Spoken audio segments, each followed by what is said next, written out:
J'ai 55 ans, je suis marié, j'ai 4 enfants, entre 28 et 22 ans. Je travaille dans la finance dans un groupe bancaire étranger. 3 fois en 2011, la mort a voulu nous arracher Anne-Claire. 10 mois de coma entrecoupés de rémission. 450 jours d'hospitalisation. 18 opérations. Et 5 ans déjà passés. Voilà comment tout cela a commencé. 2 février 2011, 10h30, je suis en comité et mon portable bip avec insistance. Ce premier message qui m'annonce un basculement de notre vie depuis près d'une demi-heure. Simple chute de vélo d'Anne-Claire, l'accident semble cependant sérieux. C'est un événement qui est effectivement d'un choc incroyable, non seulement l'événement, mais l'année qui a suivi. On l'a vécu avec toute notre humanité, c'est-à-dire dans la souffrance, parfois des moments de détresse très forts, et en même temps, c'est ça qui est extraordinaire et c'est ça dont j'ai vraiment envie de témoigner, c'est au fond du noir, toujours cette petite espérance qui nous a jamais quittés. Le blog a d'abord été un moyen extraordinaire de partage. On a été vraiment porté, je dirais parfois emporté par cette chaîne d'amitié et d'amour. Et en fait, c'est ça qui a été aussi le détonateur, le déclencheur de cette idée de livre. C'était un cri d'espérance parce que moi, je n'ai jamais perdu espoir. Même au plus profond du gouffre, il y avait toujours cette petite lumière qui était profondément ancrée en moi, qui m'a fait espérer qu'Anne-Claire pouvait vivre. L'incertitude totale dans laquelle se trouvent ceux qui m'aiment. Pourquoi c'est au pluriel?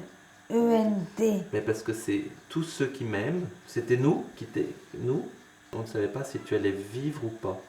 Écrire un livre et témoigner, c'est se mettre un peu à découvert. Alors mes enfants, ça a été dur pour eux au départ et en fait ils n'étaient pas très favorables à ça.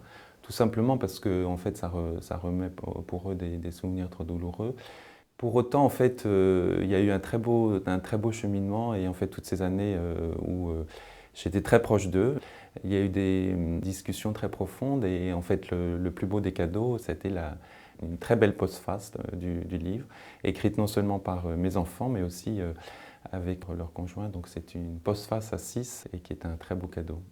Qu'est-ce qui m'a aidé? Alors bien sûr, c'est d'abord humainement, c'est l'entourage, de la solidarité qu'on découvre dans la fragilité. Et puis c'est bien sûr le cheminement qu'on peut avoir dans toutes ces années où on revient à l'essentiel de la vie. La cuisine, l'endroit rêvé d'Anne-Claire.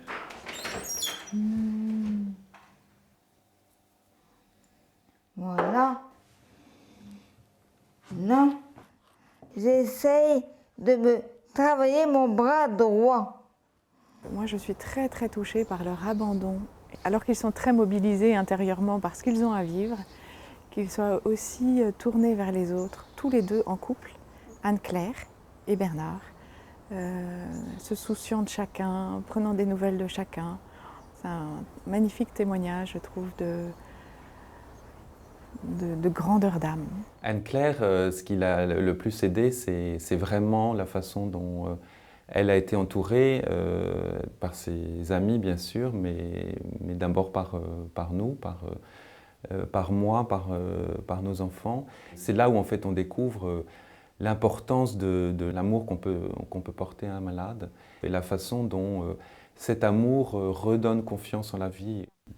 La deuxième chose, c'est peut-être même la première c'est son chemin spirituel extraordinaire.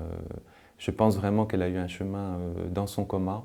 Elle est aujourd'hui très abandonnée, avec voilà, une dimension de la terre vers le ciel qui est assez extraordinaire. La souffrance a été en tout cas l'occasion pour nous de toucher encore plus profondément l'amour que Dieu a en nous, la miséricorde, cette année de la miséricorde en fait, de Dieu dans nos fragilités, dans nos faiblesses, dans nos manques de confiance. Et c'est extraordinaire la façon dont on descend vraiment en profondeur et on touche toutes les grâces dont on est sans cesse inondé, mais qu'on ne perçoit pas habituellement parce qu'en fait on est noyé dans un certain nombre de choses qui sont finalement très secondaires. Avançant désormais dans cette autre vie, je réalise de plus en plus combien nos attachements personnels et professionnels engloutissent notre temps et notre esprit, au point d'en être prisonniers sans nous en rendre compte. Rien ne nous servira si nos actions n'aident pas le monde à devenir heureux, en lui rendant une espérance. Seul compte en définitive dans notre vie l'entretien inlassable de la joie, cette force intérieure que chacun porte en lui, une force qui, chaque instant, nous fera dépasser nos limites humaines dans une quête permanente d'un plus grand, d'un infini qui nous dépasse et qui nous vient du ciel. Je suis là grâce à toutes vos prières. Vraiment, c'est magnifique.